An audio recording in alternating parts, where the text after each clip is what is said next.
Hi, welcome to the latest conversation for Make Your Mark. Today I'm here with Katie Simmonds. Katie is the global COO of SIGA Sports, and she's also managing director of SIGA Women. We're going to have a conversation in the context of the upcoming Olympics in Paris about women's sports, women in sport governance. It's a really underexplored area, I think, and it was so cool to just get to meet you in the ordinary course of things. And I thought we really needed to have this conversation. So thank you so much for joining. Thank you, Andrea. It's awesome to be here for Make Your Mark. Thank you. So tell us about SIGA. What is SIGA, and what is SIGA Women as well? Okay, so SIGA, it stands for the Sports Integrity Global Alliance, and the acronym SIGA. So I invented the name SIGA and named the organisation. Actually, in Spanish and Portuguese, it means to go straight ahead, siga todo recto, which is exactly what we do for our reforms on sport integrity. We go ahead and we lead the way. So we are the world's largest organisation for sport integrity. We are a leading coalition that basically brings all sides of the industry, from governments, global business, sponsors, sports organisations, around sport integrity, and we are influencing global change through a set of universal standards on sport integrity that cover governance, sports betting, financial integrity, youth development and protection. But if I was going to summarise what we do in a nutshell, it's cultural change, and that's what we're spearheading, and we're encouraging organisations to join us in leading the way to enhance their standards so that they are worthy of consumers, of the sponsors and the investors' trust. As we know that there's been a lot of sport hitting the headlines for the wrong reasons. So we're here as a solution to stop that. That's great. And so when we talk about sports integrity, you mentioned betting and competition, tournaments and so on. But could you talk about some of the maybe higher profile incidents of sports where there was a lack of integrity? So what kind of issues are you really trying to battle against? And how are you trying to create cultural change? Yeah, so the issues include term limits. We've had a lot in the press of sports organisations going back on term limit. Yeah. So examples of lack of integrity is when obviously sports governing bodies change the constitution maybe without proper course. For example, term limits. We've had a lot of maybe presidents of sports organisations that I won't name getting rid of the term limits. And what that does is it prevents change happening, so that it really prevents young people, and I hope there's a lot of young people tuning in, from really progressing and innovation within. And it's about propagating power for a long period of time. But also, with the FIFA Gate, we're coming up on the 27th of May. It was the 9th anniversary since the FBI and the IRS stormed FIFA. So that was all about the financial corruption. And then there's everything in terms of, and which we'll talk more about, on the good governance side, which is all about making sure that you have diversity and inclusion incorporated in your leadership and in your decisions.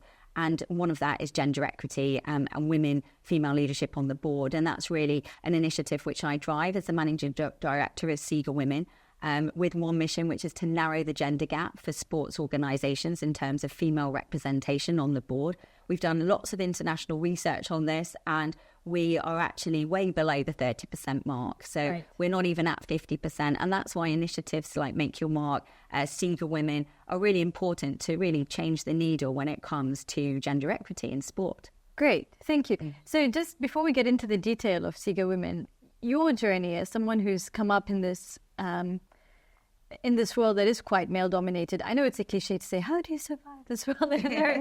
But really, how do you? Because it's not only just quite male-dominated, it's hyper-competitive. We get issues of, healthy, but also toxic masculinity. And then the age limits that were removed. So these are kind of entrenched in the way that sports is governed, that you're trying to remove or encourage be restricted, or at least not perpetually be extended. So how, as a woman in this, in a quite a senior role in this world, how did you even come to it, and how do you make it work? How do people respond to you also? So That's a good question. Yeah, exactly. Yes. How I came into being the COO of SIGA, really. So my background is sports law, so on the legal profession. And I must say that in the world of law, it's very hierarchical. And it's full of gender stereotypes. There's a lot of women as senior partners of law firms, but really it is hard for the women as partners because of this kind of entrenched that you've got to stay in the office until midnight and all of that approach. And I used to work at a US law firm, so I felt all of that and some barriers about being a woman. One anecdote was I was actually asked in an interview by a male partner, what was the disadvantage of being female, in an interview, which I said, to be asked questions like that by you, there is no disadvantage. It should be. Did you get the job? Yeah, no. Didn't get the job at all. So that's an example of a response that if you're asked from that, and obviously that was probably about 12 years ago. And I do think that the tide has changed, but there is a door that you still need to keep pushing to perpetuate and to make that change happen. So I do think that my sort of career journey has been you've got to be bold, you've got to network. If I was going to take a characteristic of a man, I think men are really good at networking. And I've been, in fact, my husband always laughs. I'm always the one who says yes to everything. So in my younger career, I said yes, and I went to all different places around the world because I didn't say I was afraid to go or be away from home. But obviously with that, there comes a balance. But also to have and surround yourself with good people, including male champions. And the CEO of SIGA is a male champion. I'm his right-hand woman, so to speak. And I've, at various times at SIGA, we've either had gender equity or we've had more men or women, but he's always put me next to him and he's opened the door for me at the highest level with, I've met the president of UEFA, president of FIFA. So he has opened the door in that respect. So it's a mixture of making it happen and finding the right people to align yourselves to make it happen. Yeah, 100%. And do you feel like they respond to you well now? I know things have changed, but because you're going in to have uncomfortable conversation. Yes. So one of the beauties of the SIGA Women, and I'll go into the global mentorship program, is, I lead a team of 75 global mentors. So from the sports industry, whether it's from sponsors like MasterCard, sports organizations like CONCACAF, FIFA are on board, FIBA, basketball, and I really do feel that women and sort of cultivating those relationships with women in the leadership positions, they're the ones who are making the change. They're the ones who understand the benefits of good governance. And so in that respect, I think it's been a really interesting change in journey. But, I think, I've had incidences with male colleagues in the past who may have felt that, I don't think threaten's the right word, but may have wanted to undermine me in certain situations and probably did. And for that, you just have to develop a thick skin. So yes, I just ignore it. Yeah. Just play the blonde card. You didn't notice it, but it can be quite hurtful and irritating. And I think that's why having women within like our mentorship program and then the younger women, they can come to us now and say, I've faced this situation, and most of the time you've actually faced a similar situation, and you say, normally it's, I wish I'd said this. It's not that I did say this. So you can, it's all about leaving your legacy and bringing on the next generation. So to make their journey easier than yours. So I'm a really big, supportive of that notion. That's great. So tell me a little bit about SIGA Women and the mentorship program. Yeah. How do people become mentees? What's the profile and mentors? And how long has it been going for? How do you feel? Yeah, how do you feel about that? Because usually with programs like that, I suppose, not to lead you in any direction, but I know it's always about the small changes that you make in the individual's life that really feel consequential. Yeah, and rewarding. So our global CEO tasked me with back in 2018 to grow this global platform of women in sport.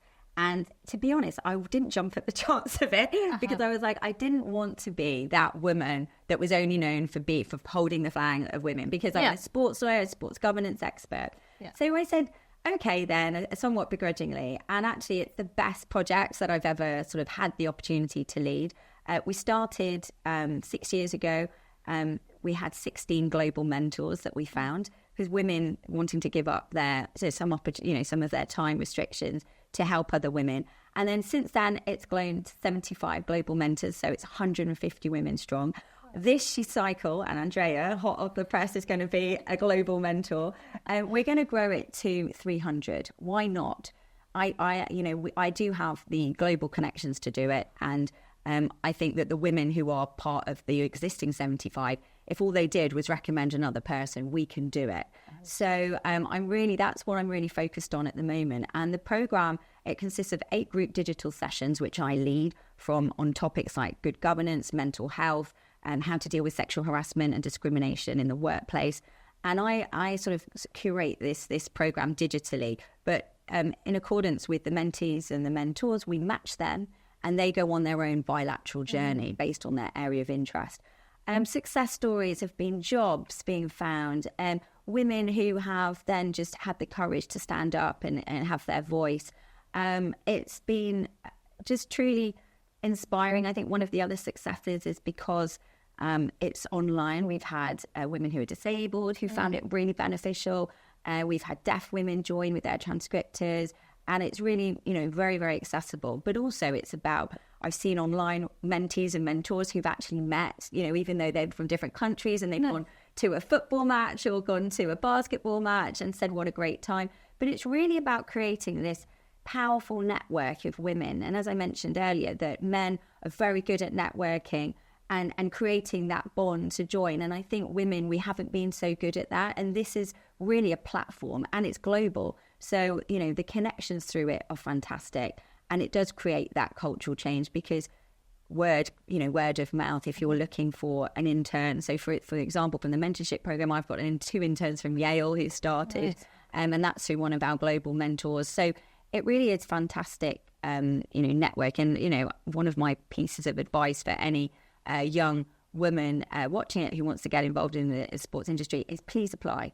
Either get your organisation to pay. It's only £300. We've priced it very inexpensively to make it as wide as possible, or get your mum and dad or pay £300. But it really is, £300 if you had to take a senior leader out for lunch wouldn't go very far. Probably it might take you to 2 lunches. So this is a way to really maximise your global network and find the confidence within yourself as well, unlock your potential. Yeah, for sure. Is it tied to the number of mentors? Does that limit the number of mentees? So it's 1-to-1. Yes, it's it's 1-to-1 on the mentee side, and then it's supported by these group digital sessions where we all come together. And then the pinnacle of the program is our summit on female leadership in sport. Created it during COVID, so it was online, and I'm sure I could have learned a lot of lessons from the videographer here in terms of broadcasting. But we did it online for 3 days of thought leadership. We had Fatma Samora, FIFA Secretary General, join, all sorts of people, women around the world. And then our member MasterCard saw it and said we invited us to bring it to New York. So it's been 3 years in a row in New York, always in the margins of International Women's Day. Nice. And this year we did a masterclass on female leadership too.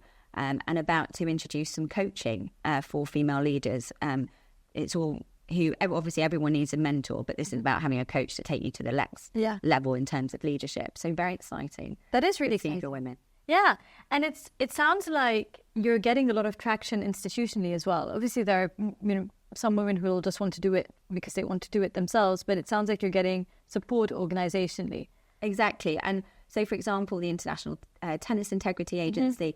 They have supported one of the mentees, and we're looking. That's sort of the model I'm building out, is to really get the sports organisations to put that small funding, and then ultimately work on getting some category sponsors for the programme as well. So yes, it's a lot of work, a lot of fundraising, but it's worth it because I think the reason why the mentees are applying, and we've had more than ever apply, and that's why I want to grow it to cater for them, is that. They're able to talk about their issues in a safe space, and it's providing something that maybe their organisation can't provide them with. No. But it sounds like their organisation is aware of it. And the reason I'm saying this is because last week we recorded a conversation with women who are trying to do the same thing in the fashion industry. Yes, yeah. And what they're doing is they're getting a lot of traction on an individual level, but they're not getting a lot of organisational traction. Yeah. And that's really interesting because it suggests that people want to help and want to support and are both funding their program and also being part of it. But the organizations, the big fashion houses, still don't think there's a problem. Yeah, that is a dislocate, isn't it? And that's a shame. No, I think the sports organisations and the sponsors are finding it valid. And when we went to MasterCard, obviously for the third year, all of we had so many of their employees join, and then from that, more of them want to join. So I think the institutional element is really important. Yeah. But I do want to say, SIGA is a coalition with major members, which are organisations, but it is the people that make the difference. It's 100%. The people that drive the cultural change. Yeah. And are you seeing hints of cultural change? Am I seeing hints of cultural change? Yes, I think I am. I think that, again, it's about, so for example, one of our stakeholders, their director of governance that they put me in touch with, they wanted a woman to be in that position. Yeah. So I think that more and more sports organisations are trying to create roles for women, it shouldn't be about creation of just the role for a woman, but about making sure that they are hiring in the right places, and that it's not just it's unconscious bias training. The FA do a lot in the UK about that, but it really does depend in terms of where you are in the world, and because we're global, it's very easy to say, we're in the UK and this is how it goes and we're making progress. But, if you go to the Caribbean, it's a different story, perhaps. If you go to Africa, it's a different story. We have a lot of mentors from Brazil. I was shocked in our mentorship program when they said that the women's team in one of the leading football clubs, they're not allowed to play on the field because it will damage the grass. Wow. So, that is mental. And, it shows that we've got a lot of work to do. And what was brilliant at the summit is we had, for the first year, mentees and mentors flying from all over the world, from Oman, from Brazil, from Europe, to come to New York. And one of the ladies who was a mentor, who's Brazilian, she just cried and said, I would love to do this in Brazil. We have so much work to do. And so I said, okay, let's bring it to Brazil. So I would love to bring the summit to the Middle East. Yeah. I'm working on a proposal for that, top secret. I'm working on a proposal to bring it to Brazil as well, because it's about really bringing that on the ground to them, and it means the world to them. I think that's what I find the most fascinating about your job. The SIGA itself has quite a specific remit, but that remit, even though it's very specific, touches on almost every aspect of sport, and every country. Exactly, and that's what integrity. Whoa. It will take me, I'll be working another 10, 20 years at SIGA and it still won't be done. But the ambition is that we drive accountability, just to give the technical part, how we do it. Yeah. We're driving accountability through a set of universal standards. Right. Those are to be implemented by the sports organisation. And SIGA is a certifying body that gives that stamp, that kite mark of excellence. And it's innovative for sport, but you have it in every under industry. It's called the ISO standard. Yeah. It's called B Corp. Yeah. But you don't have it for sport. So we've invented that for sport. So cool. That is why the work we do is, and why we need sort of, we obviously have the standards, we have the high level topics, but then we pick like diversity inclusion and we make it accessible for the program. So people get it and you can kind of measure the change that way. That's really cool. Yeah. I just want to talk a bit more about you and your professional journey, and also just taking a step back, changing gears. You're helping, you're supporting directly and indirectly a lot of other women to gain the confidence to flourish in the sports industry, both doing sports, but also on the governance side of the industry and management and so on.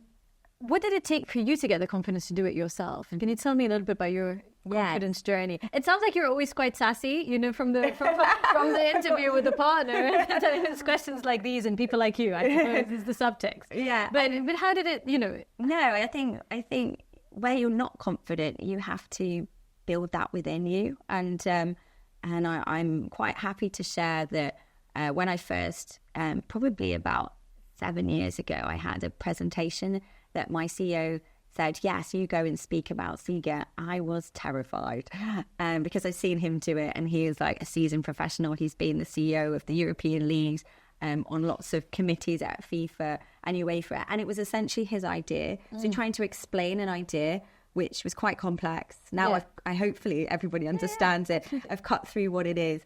And I sat a lot myself in the room, and I like read my notes and read my notes and read my notes, and being able to go from having notes to not having notes. I think that is just, you've just got to push yourself and publicly speak as much as you can, and get it wrong sometimes, and realize also that everybody, no matter what your level, I think, it has some element of fear of public speaking. I think they did an assessment, and some people feared it more than death. So, I don't think anyone wants to. I don't think anyone wants to die in that survey. But I think it's practice, practice and practice, and and sometimes I still use notes, especially if I'm at the summit and I'm really tired with all the organisations, because it helps hone my mind on what exactly I want to say. So having those sort of crisis of confidence and getting over it. Also, I mean, lots of women on the mentorship program have this, where you might be the one or two women in the room. You want to say something and you finally do. And it's just, and then somebody else, a man, says the same thing like 10 minutes later. And it's like, yeah, buddy, that's a great idea. And you're like, hang on a minute. I said the same thing 10 minutes ago. But if you say, I said the same thing, you come across as a bit bitter about it. So thank you for reinforcing my point. Yeah, that's exactly. That's a beautiful comment and a beautiful way to turn it around. Yes, that's perfect. So there are lots of these incidents that happen all the time as women. You asked, have we progressed? Yes, we have. But I can tell you, in the mentorship program, there's still a lot of the same thing. Yeah, you might be, the number two of an organisation, and someone in a room who's not your boss outside thinks that you're going to make the team, write the notes, and all of that. So there is it still happens all the time, regrettably. So it's about educating the men in a nice way, I think, in a positive way, that are there. So it's still hard on that way. But so how do you advise a younger woman to deal with that? You just gave a really good answer. Oh, thank you for reinforcing my point. Like, that has come out in the session. So if that ever happens again, like, you can write down all of the things you either wish you had have said, and they can go back, or even just, you can say to your supervisor or your CEO, you heard that comment. Next time, could you say that that's not my role? It would really help me. Yeah, and going back. So it's having that sort of checks and balances, and sort of the support. It's about the support organisation. But I think we have to be realistic. Not every organisation has an HR department. Not every organisation has a friendly person within it. And so that's really what the network really acts as, like somebody who you wish was working there but isn't, and that can be very helpful. If you try within an organisation and you find that you don't have the places to go, the people to speak to, the systems to back you up, leave it. Yeah, if you can, just leave it, because these organisations, they don't deserve your talent. But no, after a while, they really don't. If they're not going to make this environment an enabling environment for you, then another organisation will, and it will value your skills. So their loss. Yeah, exactly. I think that you've got to, as far as you can. Obviously, there's a reality of you need a job, of course, but there is also where, if the organisation doesn't match your values, there's ultimately going to be a cap on your progression, and you have to accept that. And I think I've been in a situation like that before, where I was like hell bent, and it was actually an organisation I really, really wanted to join, and I put everything in joining. And then I'm sure everyone has had an experience where you're just disappointed once you get there in terms of being enabled or empowered. So ultimately, you have to vote with your feet. Yeah, absolutely. And it's not giving up. It's not your fault. Just just leave it. Otherwise, that will undermine your confidence. 100%. Yeah. I wanted to ask you about the high-profile nature of the job. You're kind of constantly flitting between meeting the president of so-and-so, is having these important conversations about governance, about structures and systems, and then you're also speaking to women, mentors and mentees about the very day-to-day challenges. You're traveling a lot because your remit's also global. How do you stay sane on an individual level as a COO and as a managing director as well? 2 hats, 2 roles, very high profile and quite challenging. How do you deal with that? Yeah, I think you go through phases throughout the year where I'm just like, when it comes up to the summit, I'm just like, it's all about that. And I won't, my whole personal life goes out the window. And it's about that one day, because it is about getting the traction. It's a new SIGA was a new brand, a new organisation that we built from scratch. So to get support and to drive the sponsors, it's got to be really professional, and we want to attract the highest level. So it's head down. And then after that, you need time to breathe and you need time to dissipate. So it's kind of balancing that kind of sprint with a marathon. And how I do it, I mean, I don't know if I do it well or not, but I do build in, and it sounds like I'm just saying this because we're talking about sport, but I do build in sport as much as I can. I find it as a release, whether it's walking my dogs or punching the bag at the gym, or in my house I have a boxing bag to release tension. Doing the gym, but and do you have a face on the boxing bag? Your enemy of the day. That's a great idea. Probably mentally, it'll focus your mind. Mentally, I do. Yeah, all of the organisations that haven't implemented our standards yet. But getting that frustration out, and then just having those moments, those decompression moments, seeing friends, family, are good. But it's important to have a balance as much as you can. I mean, the travel is gruelling. At the moment, I'm every week in one or two places, which is difficult. And that's difficult because then you start to eat badly, you start to drink too much, you start to... Your routine goes out the window. Exactly. So I try to build in, and say to my CEO, sometimes I do, for that week, I want to work from home just to get that balance back. But I also have a really supportive husband, so that is good. And he's got his own career, and we both work away from each other, which... Actually, that keeps it fresh. Probably we've been married 10 years this year, so if we were together the whole time, we might have killed each other. So I think that's good. I think that's great. I agree. Like, I think my best relationships have been when we haven't been in the same country.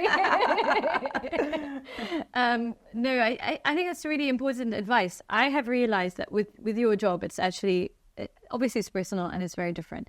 But it's not about kind of always operating at a manageable level. It's recognizing when you are going to be at 150%, and when you need to be at 30. Yeah, exactly. And just completely going with that flow. Yeah.